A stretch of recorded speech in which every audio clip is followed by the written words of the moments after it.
Now, welcome to I Need Living Conversations. I am Julian Katari. This is Sacred Blue Heron Women. This is our 185th transmission of this weekly show where we get warmth by speaking about all the world agendas and situations that are happening in the data centers we were talking about. And we're getting ready a plan for this. We've been tracing this plan, tracing this project to how to navigate through this difficult time and how to find a shore to get to once we navigate the storm. And you're welcome to know more about that watching or going into the alohainidowliving.com page or watching all the other videos. We have 185 videos already where we talk about very different subjects, very unique, peculiar subjects, which are all necessary parts of a curriculum to build the understanding necessary to be able to be on this ship towards freedom. Yeah. It's not towards, it is freedom. And then, of course, that's where the freedom begins, when you choose it.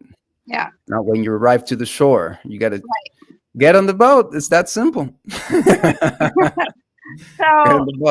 So this, I haven't introduced the actual conversation, which is, or the theme for today, the subject, which is the grandfather, son, and godmother moon. And these two things that are so obvious many times, but at the same time, we know very little of. And if you don't, then please come join us, be a teacher. Otherwise, join us as we share many unknown secrets, not so secrets, about our two main astros, our two main planets, our two main companions in this cosmos, right? Our two main creators in a way too. Yeah, they are, absolutely. And I don't know if we'll have time to get into it today, but science has discovered in studying cosmic magnetic CMB background, they have discovered a central axis of the universe. Mm-hmm. And it's really fascinating. So yes, before we get into getting to know this takes me that we have to keep in mind the central axis that is absolutely invisible, but it runs through the constellation of Virgo, one end of it, and one. Okay. I'm not sure if it runs, if it's. I was gonna interrupt to ask where was it? Where it was. That is the cosmic tree of life that powers all galaxies. That is the central axis. And science actually, because they discovered it during the Bush era, they named it the axis of evil. And that caught on because Bush was what he was doing, right? But it's not. It's the tree of life. It's the Hanukkah. Hunapku. That's the word. That's why your way is associated in the galaxy with Hunapku. Haven't heard it from anybody else. So it's not like the Maya said it, really. But then, I mean, it's not invalid, absolutely. Dr. Johann Kellerman, he's the one talking about it as the Mayan tree of life. And it would go to the Andean, the cross, the Chicana. Okay. It absolutely. We're not going to get it. Hunapku means the one, you can say, divine diversity. The one divine diversity. It's a better translation than the only real God, the only God, or the one God. But what's his face? Ibrahim Khalil has discovered that, right? No, I didn't specifically associate that with the galaxy, so that's what you're. This is the center of the center of the center of the center of the center of everything. Okay. All these signatures, all these biosignatures that Ibrahim Khalil has discovered, is the center of the center. So this galactic axis. So you're talking about an axis of the whole cosmos, that of is the entire fucking universe. observable if we observe towards Libra, you said? Virgo It's and not Libra? observable. They just know it's there. Or somehow they know it's in that direction? That Okay. it's in Virgo and it lies in the plane of the ecliptic. But it's not in the galaxy, right? It's the I'm just trying to get the entire data universe. straight. It's the central axis of the entire universe. Okay. Okay. So it's not like the heart of the galaxy, right? It's beyond the heart of the galaxy. Okay. So our Okay. the galactic center that's in Sagittarius is the heart, is the cosmic tree of life, the Hunabku of Hun. I Hunab remember the number one, and that you start with number one. of the Milky Way, right? Mm-hmm.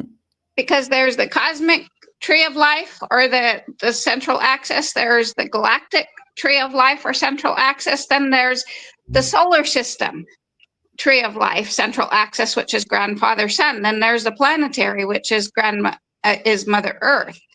Mm-hmm. So each of these, this ties directly in. Dr. Kalaman calls them halos, ties into the morphogenic field of Rupert Sheldrake. Absolutely. Okay. That are dominated, guided, not dominated. I haven't figured out a different word to use yet, by the yin yang, the Shakti Shiva. And Shakti shows up, yin shows up in 3 different forms. Yang is the 4 seasons, the 4 directions, the 4 powers, the 4 forces, the gravitational, the electromagnetic, and the strong force and the weak force. But Shakti, yin, gives us the 3 dimensions, along with the 3 modes that gives us space. So it actually, Puma Freddy, I think he's backwards. I think it's, well, no, mother space, right? Father time. But these 2 together create everything. And so this brings me into what's going on. This year is an absolutely freaking pivotal year. Absolutely pivotal. Oh, it's feeling that way. We've been having some harsh times right here. Because Saturn has just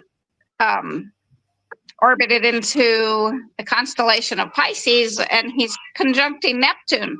This is a 36-year event, but it's also more than a 36-year event, because they haven't been together in the constellation of Pisces since the 1800s. And they're not actually in the constellation of Pisces. They're skimming between the constellation of Pisces and the constellation of Cetus, the sea monster. Okay. So there's going to be a lot of crap coming up. The sea monster is going to be making herself visible. Absolutely. Okay. For the next 2.5 years. So that's Saturn and Neptune. Right. We're going to have, they're going to conjunct for the first time in about July. And then Saturn's going to go retrograde, and then they're going to conjunct again after right? And Neptune's going to go retrograde, and they're going to conjunct at least 2 more times after July before Saturn gets far enough away from Neptune. So there's that. And when Saturn and Neptune come together, empires are destroyed and new empires are built. Wow. So that's that energy. So then we also have the nodes of the moon, the Hunabku of Grandmother Moon, which in Indian Vedic astrology are called Ketu and Rahu. They're there.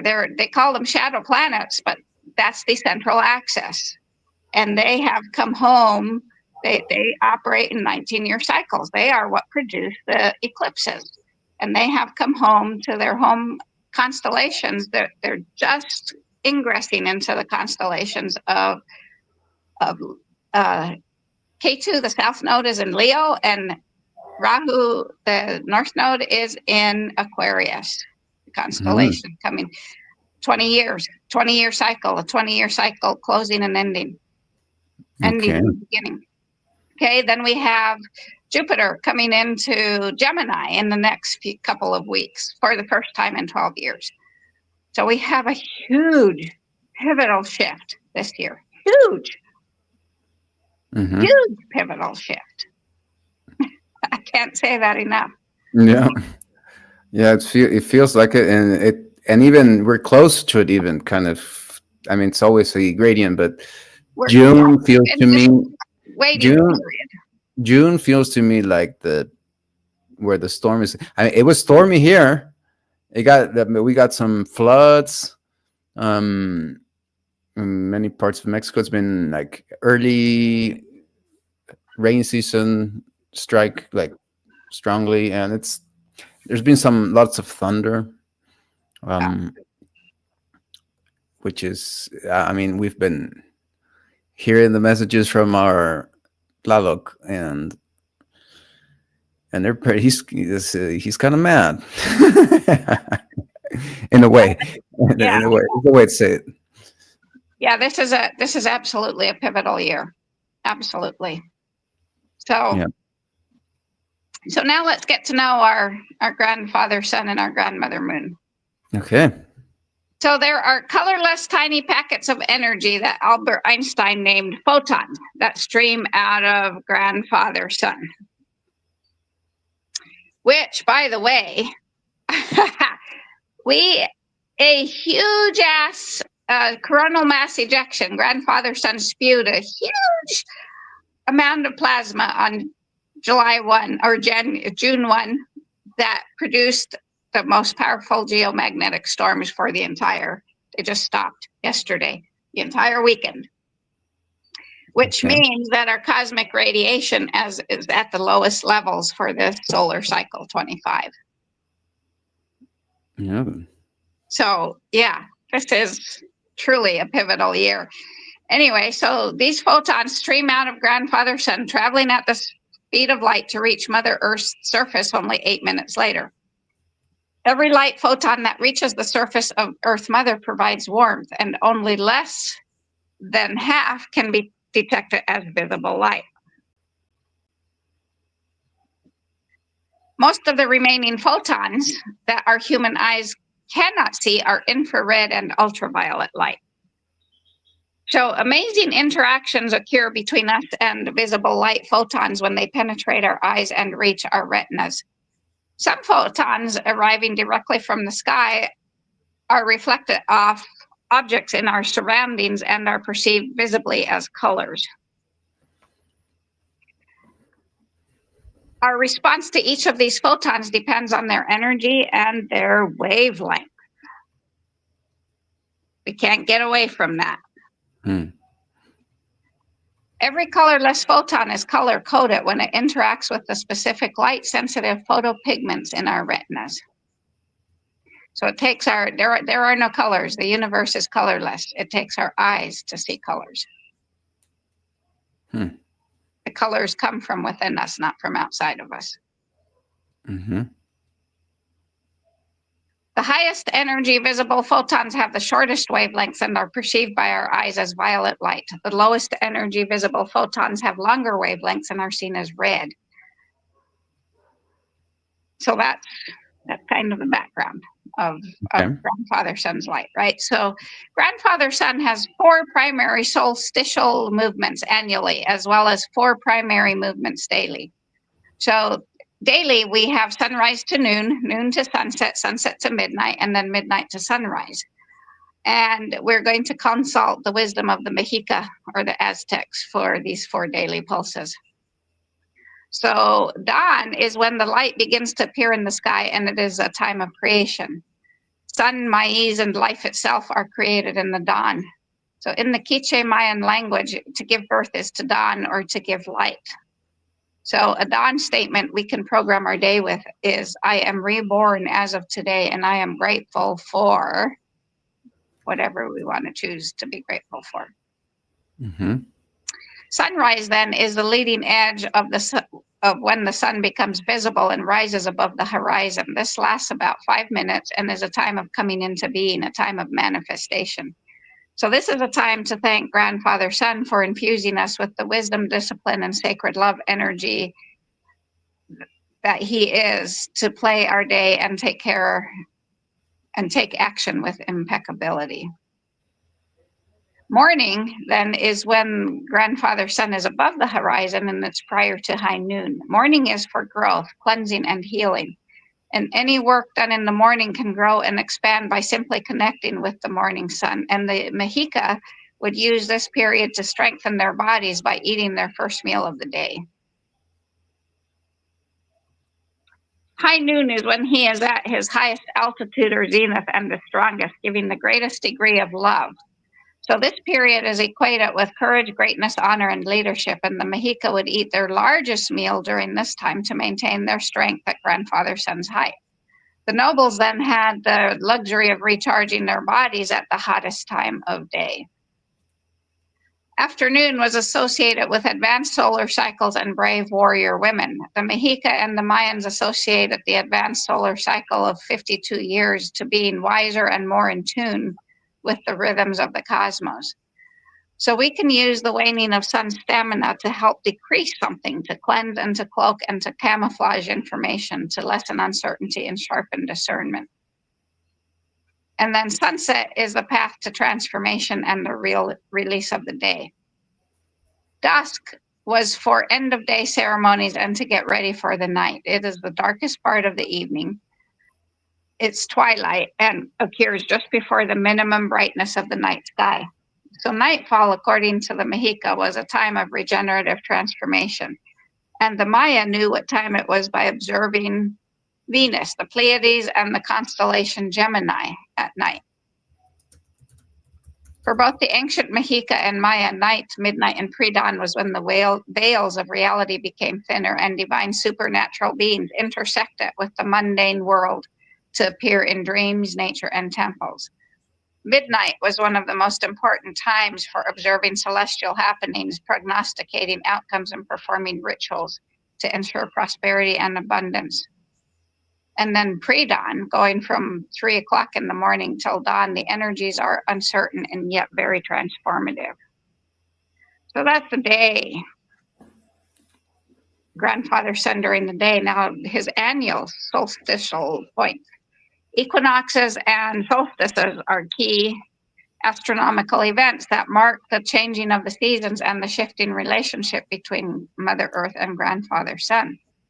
These events have been honored for millennia as moments of transformation, renewal, and spiritual significance. So equinoxes occur when day and night are of equal length, representing balance and transition. And solstices mark the shortest and longest days of the year, symbolizing illumination and introspection. Throughout history, civilizations have observed these celestial events as energetic gateways, aligning with the cycles of nature and the rhythms of the cosmos. So an equinox occurs when Mother Earth's axial, central axis, her tree of life, is neither toward nor away from the sun. So it results in nearly equal daylight and nighttime hours across the planet. So during an equinox, the sun crosses the celestial equator and daylight is evenly distributed across the globe. And this happens twice a year, in the spring and in the autumn. The word solstice is derived from the Latin word sol, meaning sun, and to stare, to stand still. This is because the ancients became aware that the sun stopped moving further northward in the sky towards the end of summer and started moving backward in its path as autumn arrived. So a solstice occurs when the sun reaches its highest or lowest point in the sky relative to Earth's tilt. This results in the longest or shortest day of the year. And during the summer solstice, Grandfather Sun is at his highest point in the sky, which is high noon, bringing maximum daylight. And during the winter solstice, he's at his lowest point, resulting in extending darkness. So as the days lengthen and Earth awakens from its winter slumber, we find ourselves at the threshold of a new season, spring equinox. So the spring equinox, a powerful time of balance and renewal when day and night are equal. And just as winter's decay gives way to the blossoms of spring, we too can shed old habits and beliefs, embracing the opportunity to start fresh. With right intentions, equinox rituals can help us step into a new season with clarity, gratitude, and a sense of purpose. So for many indigenous cultures, the spring equinox is a ceremonial acknowledgement of the woven relationship between the earth, the stars, and the cycle of life.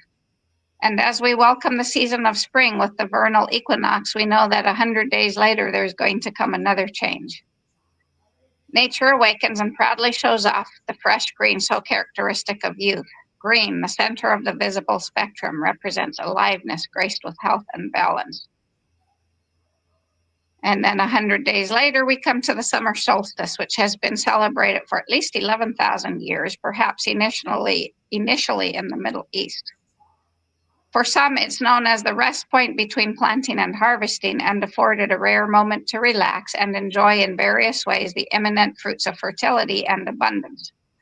And so thus a fanfare of fertility rituals and the proliferation of June weddings. The summer solstice represents expansion and abundance. And once again, we know that in 100 days, we will shift gears again, so to speak. So nature has warmed up and is clothed in the more vibrant colors of the rainbow. Things move more quickly and are occasionally bruised. As Mother Earth once again tilts on her axis, Grandfather Sun begins to sink lower in the sky and the night becomes chilly and dark. Before we even notice the changing of colors with our eyes, our senses tell us that the energy of summer has come to an end. And this pivotal day, when light and darkness are in perfect balance, symbolizes transformation, renewal, and gratitude. Nature enters a magnificent period of accelerated evolution, manifested in her many color changes, and each color change can be likened to a different level of awareness for nature's inhabitants as they enter a different stage of life. So in the fall, nature, while parading her colors, manifests her wisdom by preparing for the magical flight that will take her to her next step of evolution.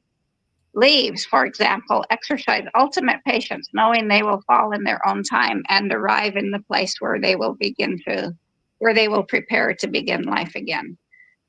So the autumn equinox marks the day when the sun crosses the celestial equator and the hours of daylight and darkness once again are equal. And for Native Americans, this cosmological event symbolizes balance, the equilibrium between light and dark, between summer's growth and winter's dormancy. Harvest, the gathering and preservation of the season's bounty, ensuring sustenance for the coming month. And transition, the shift from the very active season of summer to the introspective time of winter. So the changing seasons are key points in the cycle of life in nature, and as we consciously link our awareness to the cycles of nature, our understandings of our own cycles can begin to deepen. And as December 21 approaches, so does the shortest day of the year, marking the advent of winter. The winter solstice, being the shortest day, also marks the longest night of the year, and traditionally candlelight played a vital role during this time, serving both as a source of illumination and as a means to rejoice in the sun's impending return. So winter solstice, the longest night of the year, signifies a symbolic period of introspection and rebirth. It marks the juncture where darkness begins to yield to the ever-increasing light. This season holds the promise of renewal, encapsulated in the journey of the sun's resurgence. Winter, stark and cold, clearly exemplifies the extreme black and white aspects of nature. Nature goes inside this phase and rests while absorbing energy to begin the seasonal cycle again. And now, Grandmother Moon has 6 impulses. For thousands of years, man lived largely in harmony with the manifold rhythms of nature in order to ensure his survival. And for thousands of years, the knowledge of the influence of lunar rhythms had been an established tool that is available for all who are willing to accept it. She observed with eyes wide open. It was not just the state of things that he observed closely. I'm switching back and forth between the genders. But also the interrelationship between that state and the actual moment of observations, the time of day, the moon cycle, the year, and the position of sun, moon, and stars. Countless gardeners, farmers, and ranchers have gathered firsthand experience of the great value of living in harmony with the lunar rhythms. They have seen that it is possible to forget pesticides and fertilizers and stop wasting valuable drinking water while still being able to harvest the same if not a greater yield, at a much higher quality of crops and herbs by following the lunar rhythms. Foresters have seen that wood cut at the correct time is far more durable and enables carpenters to work in a way that is environmentally sound. Wood that is no longer needing to be corrupted by the poisonous varnishes or protective paints that cause health problems. The calendars that they worked out according to the course of the moon and the sun serve to predict certain forces, impulses that have an effect on nature, man and beast, only at certain times and that occur in regular intervals. They were able to predict those forces that, keeping pace with the course of Grandmother Moon, exert an influence on all living things and that contribute to the success and failure of hunt and harvest, storage, and healing. The naturalist Charles Darwin wrote that man is subject, like other mammals and birds and even insects, to that mysterious law which causes normal processes such as gestation, as well as the maturation and duration of various diseases to follow lunar periods. And this is where both the Indians, East Indians of India, and the Vedas and the Chinese came up with the lunar mansions. And as I'm getting more into this, the lunar mansions are really fascinating because they're different. They take the constellations and they separate them into different, which would be the 3 phases of Shakti. Each constellation has 3 phases for the lunar mansion. And so as Venus comes into Aries and she's actually not hardly going to be in the constellation of Aries. She is so close to Cetus the sea monster. Cetus the sea monster is a huge constellation. She's going to be skimming. So as she comes into what everybody calls Aries, she's actually skimming the sea monster, much closer to the sea monster than she is to the ram. But Indians have divided this into 3 lunar mansions, and the last one is a very sharp cutting lunar mansion, and everything you don't need is going to be done. And I can attest to this because it wasn't Venus, but there was a planet that crossed this lunar mansion last year at a time that caused someone to walk out of Jaime's life that didn't need to be there anymore. Mm-hmm. Yeah. So it's very, I'm really, there's not much about the Chinese lunar mansions, but the Vedas have it. And so I'm really looking at this. Mm-hmm. Okay. Because they also go by the fixed stars. Okay. That have powerful trees of life, central axes also, morphogenic fields. Okay. So is that where it ends? No. No, we've got a little bit more. Okay. Our ancestors decided to, masters of the art of lunar timing know that numerous natural phenomena, the tides, birth, meteorological events, women's menstrual cycles, and more are related to movements of Grandmother Moon. They also know that the behavior of many animals depends on the position of the moon, that birds, for example, always gather their nest material at particular times so that the nests dry out rapidly after a rain event. They know that the effect and success of countless activities such as cutting wood, cooking, eating, cutting hair, gardening, doing laundry, and surgical operations are subject to rhythms in nature. They also know that sometimes operations and doses of medicine administered on certain days can be helpful, while on other days they will be useless or even harmful, and that plants and their components are exposed to different energies from day to day, and that herbs gathered at certain times contain incomparably more active agents than at others. So the success of an endeavor depends not only on the availability of the necessary skills and resources, but also decisively on the timing of the action. And our ancestors decided to pass on their knowledge and experience. So to do this, they invented a special clock. So the stars tell us the month, while Grandfather Sun tells us day, nighttime, and years, with Grandmother Moon telling us the day. Grandfather Sun and Grandmother Moon naturally suggested themselves as the hands and dial of this clock for the simple reason of the essence of rhythm being repetition. So, for example, our ancestors noted that a favorable time for planting a particular plant lasts for exactly 2 to 3 days each moon cycle, because the moon is always orbiting through the same stars at the same time. So they grouped the stars into a picture, which became a constellation and gave the constellation a name to become a figure on the clock face of our sky nation. They isolated 13 different pulses as Grandmother Moon orbits us 13 times in the time it takes us to orbit the sun. And each of these pulses have a different quality and coloring. And so for now, we're going to talk about the 7 pulses or states of Grandmother Moon. During her 28-day rotation around us, Grandmother Moon always turns only one side toward us, the side we see in all her glory, her fullness. Astronomers call this a fixed rotation. So when she is between us and Grandfather Sun, she is mostly dark, and this is when she is new, and some people call her the dead moon. And at this point, she is in the front of the same constellation of stars as Grandfather Sun. And the new moon was associated with youth, births, and new beginnings. She emits energies during this week that fosters new ventures, births, and new cycles. And during this short period, the detoxifying power of bodies is at its peak.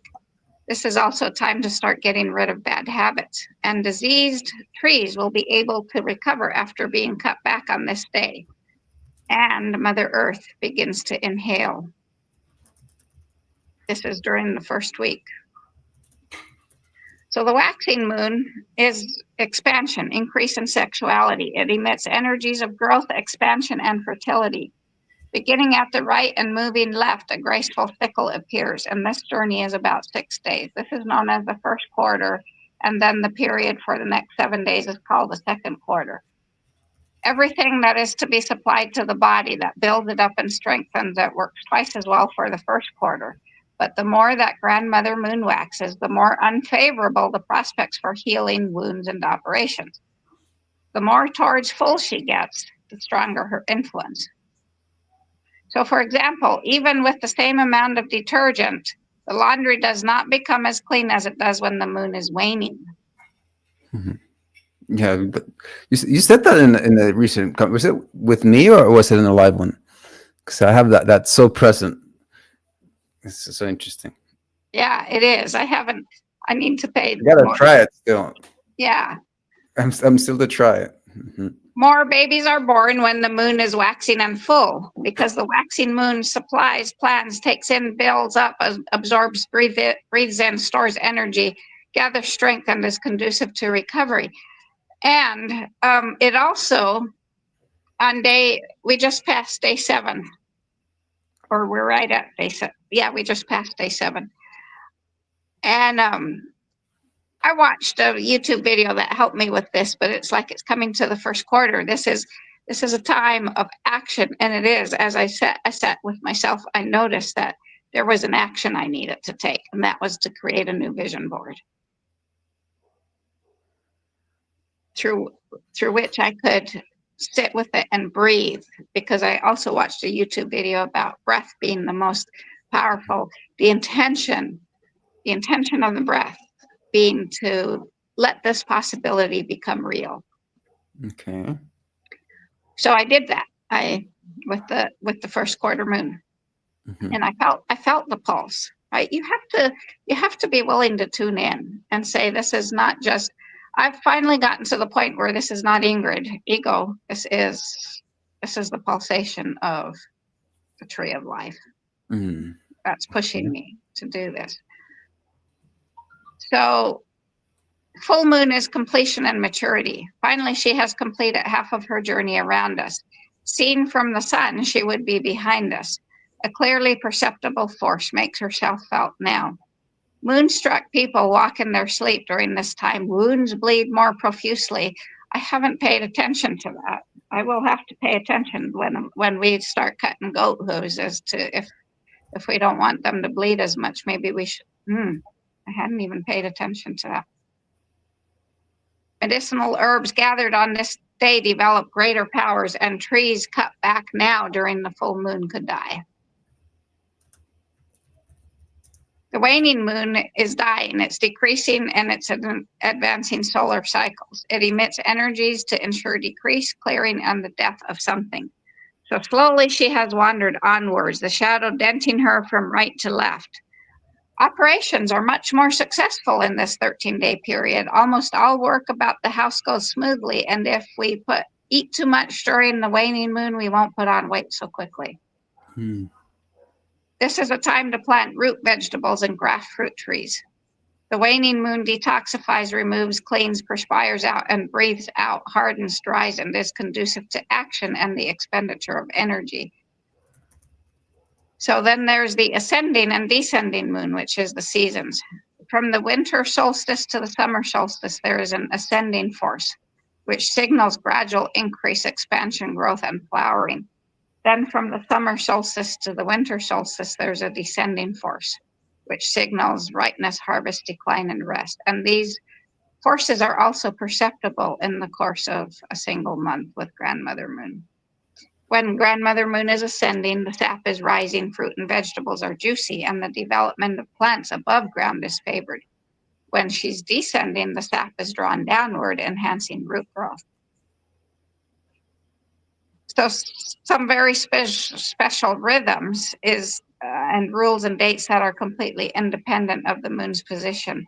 These are the most remarkable and inexplicable things, like the fact that wood cut down after sunset of March 1 will be fire resistant. Mm-hmm.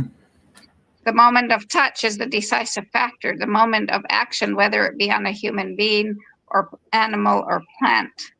So if we touch a living being at a particular moment, whether with our thoughts or our hands, then we transmit fine energies along with the forces that are characterized by the moon phase, making them more powerful.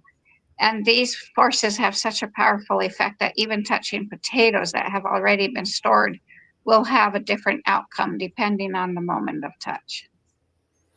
Wow.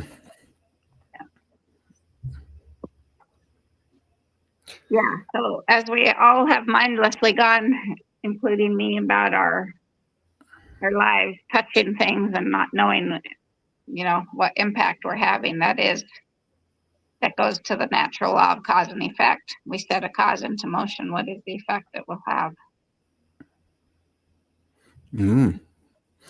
Yep. Such a compendium of what to do, right? Of how to be guided by the light of the sun and the moon, by their cycles, by their presence, right? How to be part of their creation. It's are we part of their creation? You have to ask yourself that.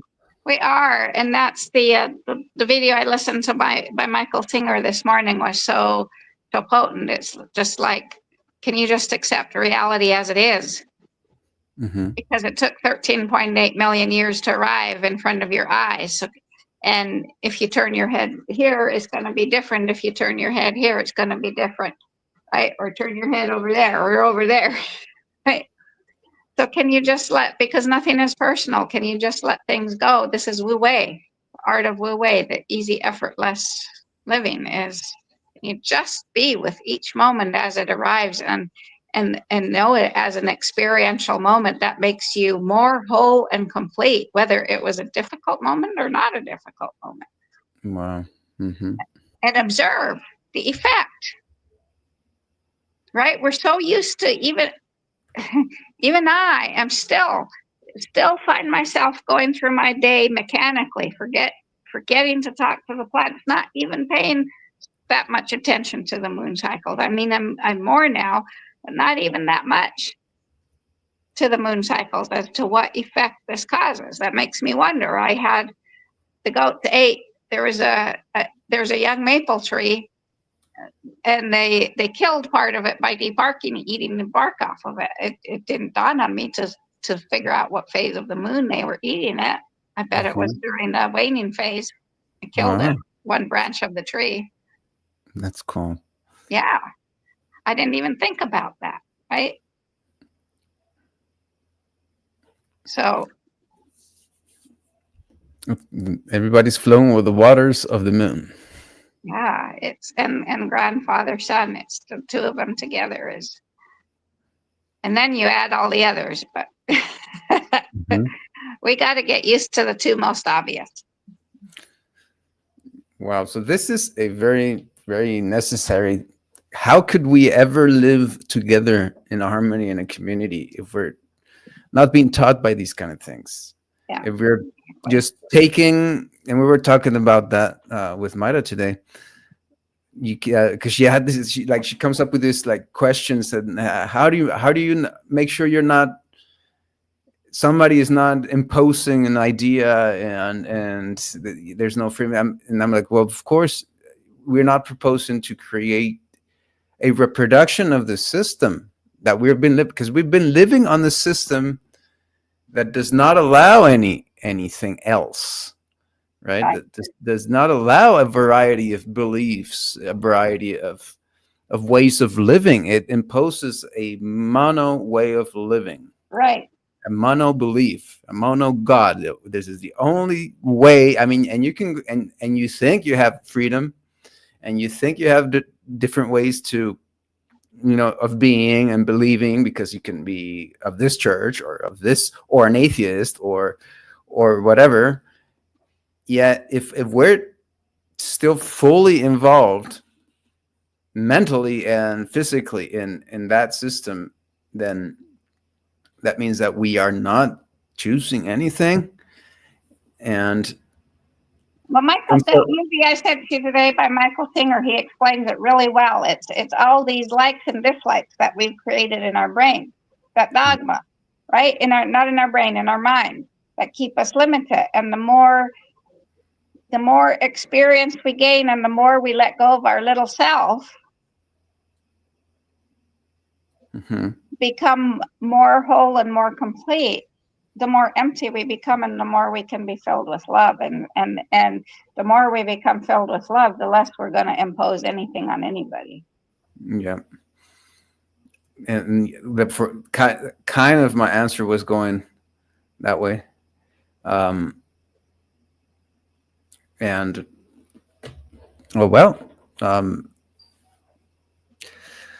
it's it has a place where we no longer have the need to be right. I mean, each individual person. Yeah, I mean, yeah, it's just so out of the